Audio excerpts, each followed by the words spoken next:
கலவை அருகே ஸ்ரீதேவி கருமாரியம்மன் ஆலயத்தில் மகா கும்பாபிஷேகம் விழா நடைபெற்றது.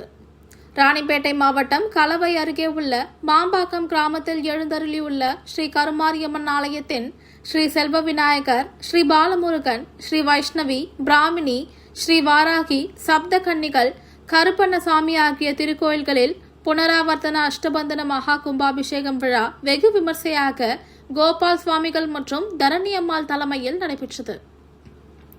முன்னதாக கோவில் வளாகத்தில் அமைக்கப்பட்டிருந்த யாகசாலையில் 3 கால பூஜையாக கிராம தேவதை வழிபாடு, விக்னேஸ்வர பூஜை, நாடி சந்தனம், மகா கணபதி ஹோமம் உள்ளிட்ட விசேஷ பூஜைகளுடன் மகா பூர்ணாஹூதி தீபாராதனை செய்யப்பட்டு வேத மந்திரங்கள் முழங்க மங்கள இசையுடன் வேத சிவாச்சாரியர்கள் தலையில் கலசம் சுமந்து கோவிலை சுற்றி வலம் வந்து விமான கோபுரம் வந்தடைந்ததும் கலசத்தின் மீது கலச நீர் ஊற்றி மகா கும்பாபிஷேகம் நடைபெற்றது.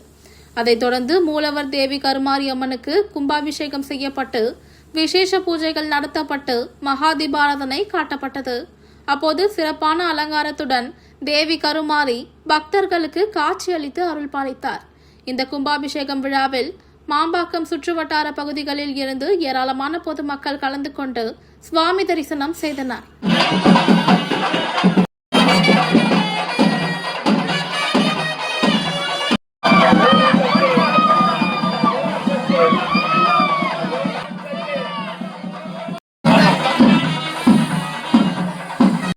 Oh,